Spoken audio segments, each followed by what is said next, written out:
Assalamu alaikum. Today I bring a different kind of top 20 or top 10, whatever you want to call it, because there are 10 games on this which will be in the shelf of opportunity and 10 games which will be in the shelf of shame.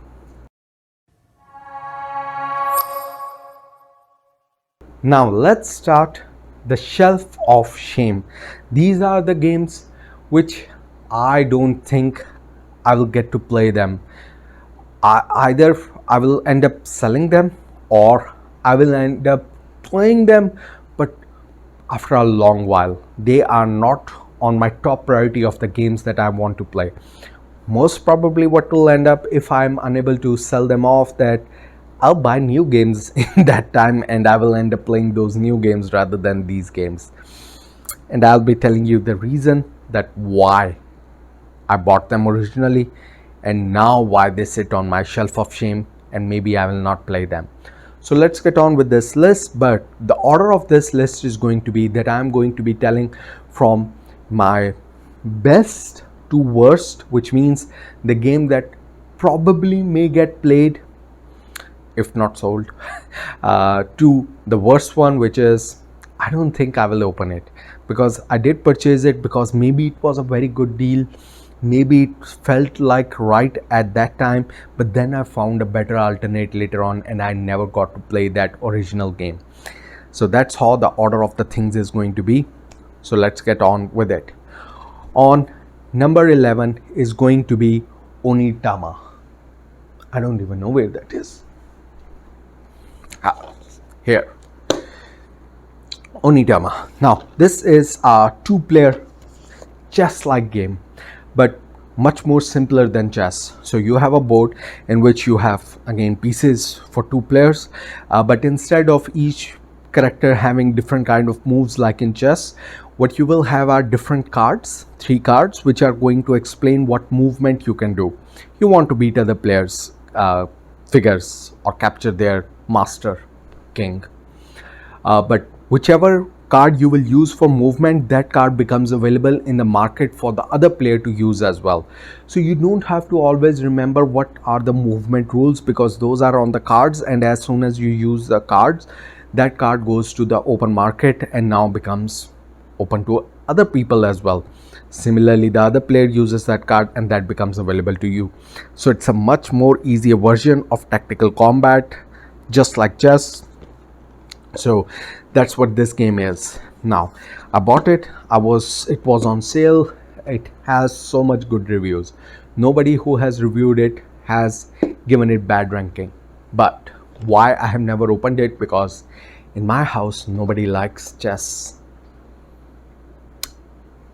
Nobody plays chess with me. I like chess, so I never dared open it, because I think if I open it, it loses some value, but then nobody will ever play with me, and that's why I don't open it. That's the only reason. That I might open it because I like it, but I need a player to play it with. Then on number 12 is going to be Tiny Epic Galaxies Blast Off. Small box. Tiny Epic Galaxies is hailed as the best Tiny Epic game in the Tiny Epic game series. Now in this one, it's a bigger game in a small box in which you have cards representing different planets where you're going to explore, exploit. By exploit I mean you're mining, you're gaining different kind of resources. From there you can do follow-up action. If someone has done that action, you can follow up with them if you have certain points. The Blast Off variant was a much more friendlier and the artwork was much more prettier. Out of all the Tiny Epic games, I was more excited about this one.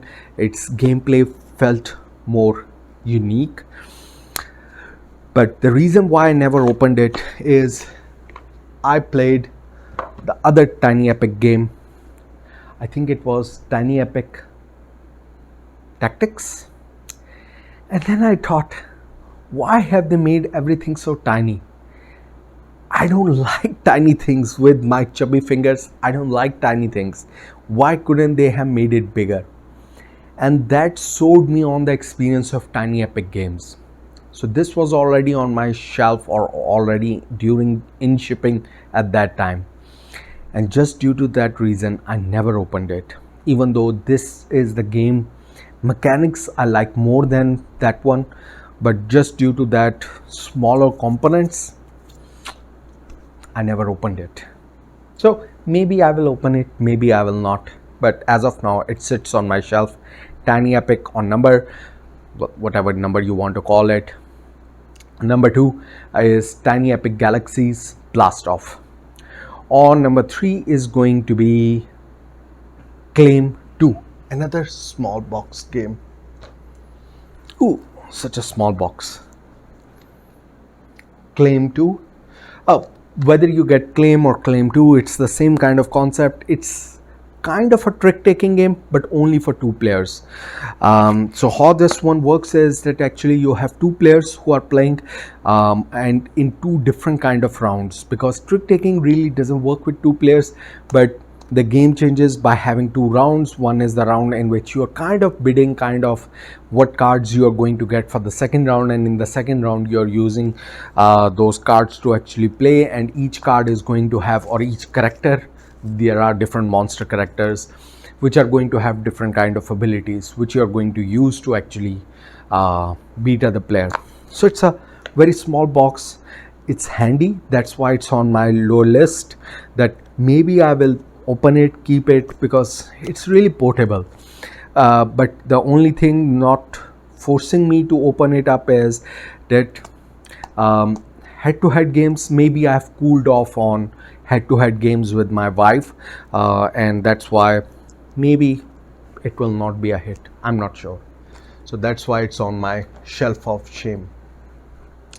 So that's Claim 2. On number 4 is going to be Silk.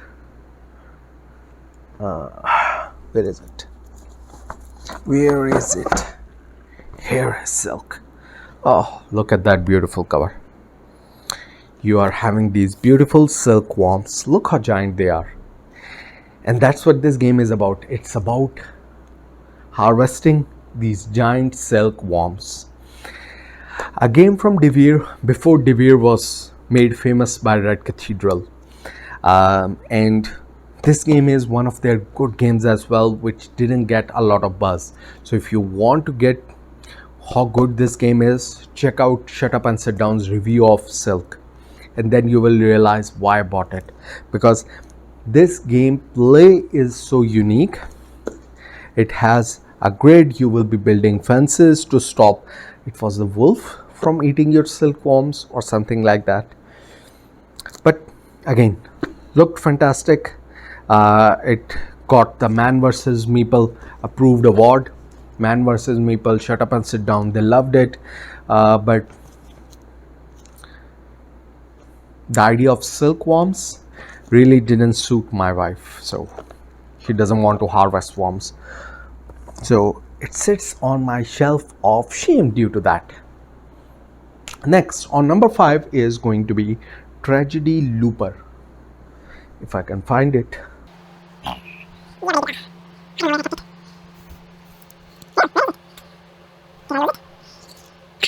Here it is. All right. So now this is a unique game.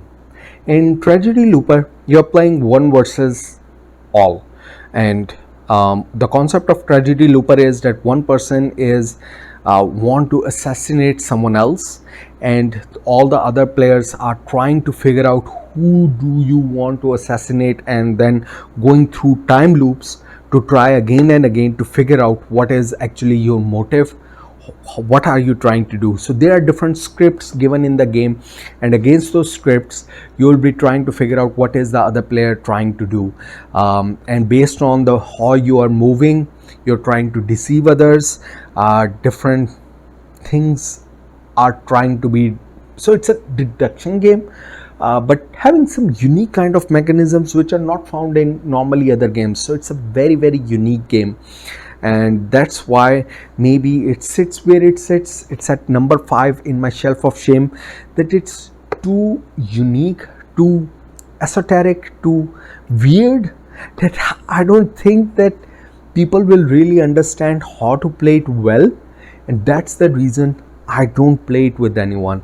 It's already out of shrink because again it's a very unique game, because I got it from secondary market, but then never played it because I really wanted it, but never played it just because of its, again, esoteric nature.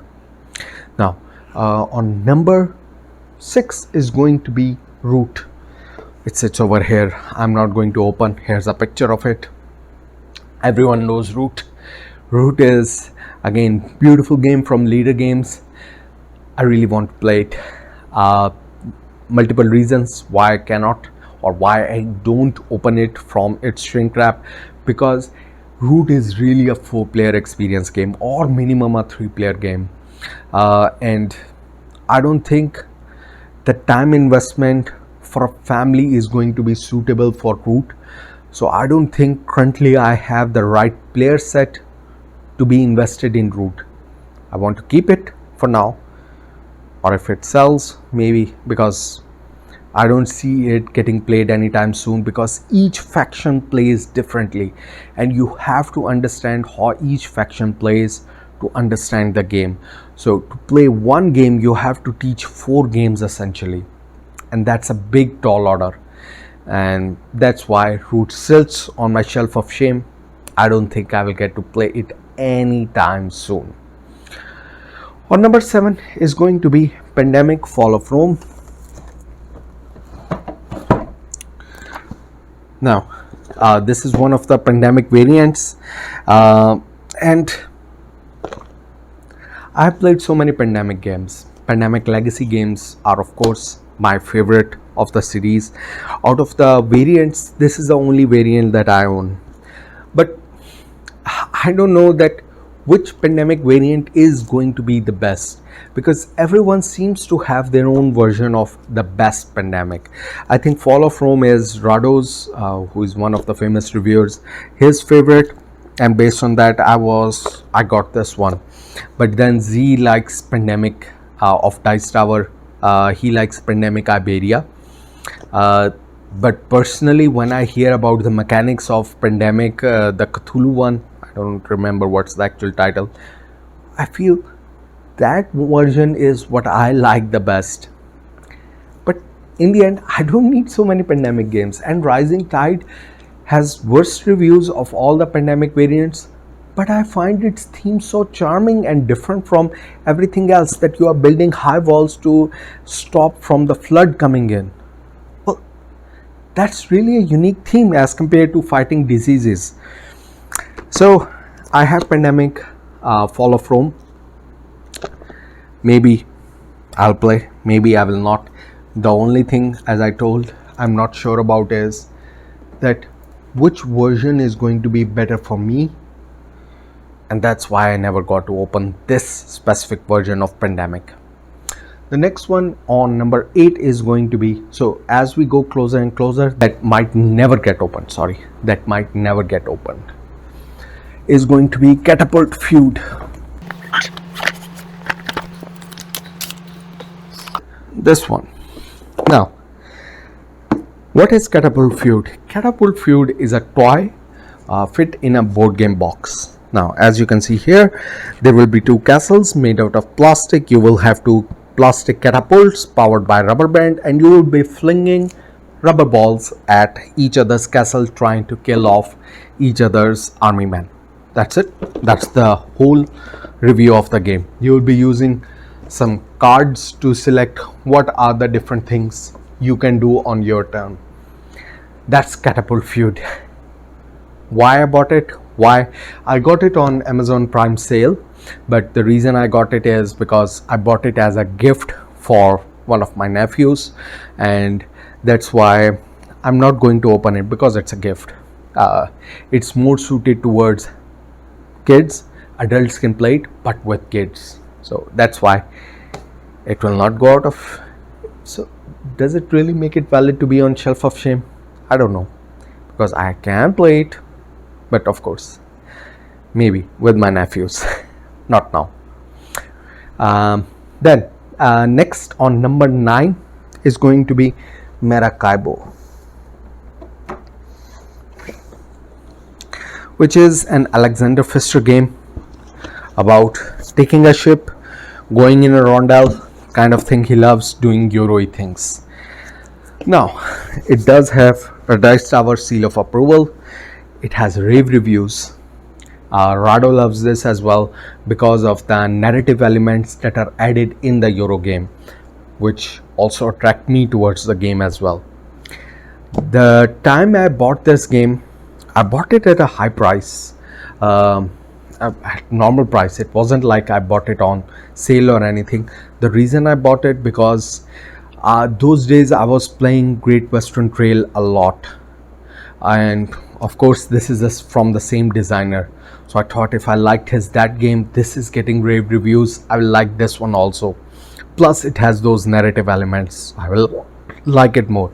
But then I cooled off from Great Western Trail a lot, and it fell down from my ranking a lot, and somehow that turned me off from Maracaibo as well. That maybe, just maybe, this isn't right for me, and that's why it sits so low at number 9 on my shelf of shame of the games that maybe I will never get to play. But the game that takes the topmost spot, or the bottommost top, number 10, is going to be Doom. I'm not going to even bring this out. This is the 2016 version.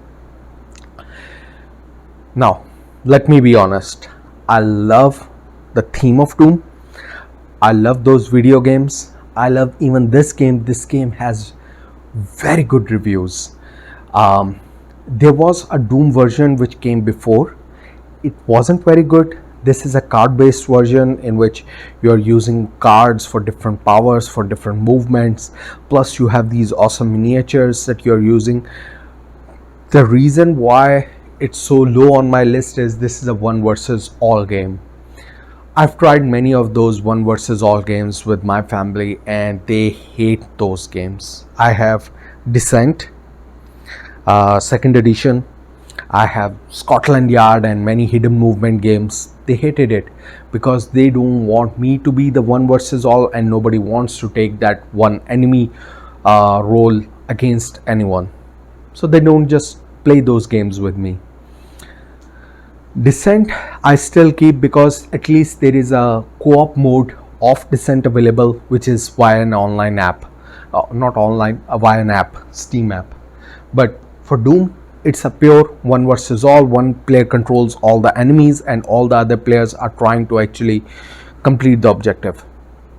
And that's why I have zero hope that anybody will like this game in my household other than liking the miniatures. So that's why I don't think I will ever open this one. And that's it. The last thing, that was number 10. The only thing that I do want to mention as an honorable mention is going to be Happy Salmon. So yeah, this is the Exploding Kittens version which I could find. Even though I don't like the artwork of this version, the reason why I bought this version over the previous North Star version, I think, is because at least it comes in a box. Because boxes are easy to manage as compared to the bag it came in before, the fish shaped bag. So Happy Salmon, why it's on the shelf of shame for now? Because again, it's just an opportunity. That game sits here until I have a group of kids to play with. So whenever there will be a birthday party or something like that, then this game will get opened up. Until then, there is no point in opening this one up, and that's why it's going to sit there for a while until there is that kind of party with a lot of kids, because the more people there are, then this game is going to be fun. Otherwise I'm not going to open it, and that's why it sits as an honorable mention. And that completes the list. So now you know which game sits on my shelf of shame, games still in shrink wrap, never opened, never played, and why I haven't played them, at least the top 10. Again, there are still others which I have not touched, and that list keeps on growing. But what can you do? Are you like that as well? Leave that in the comment below. Tell me what game is on your shelf of shame. Which game do you think you will never get to play? And what's the reason for that? Maybe we can exchange?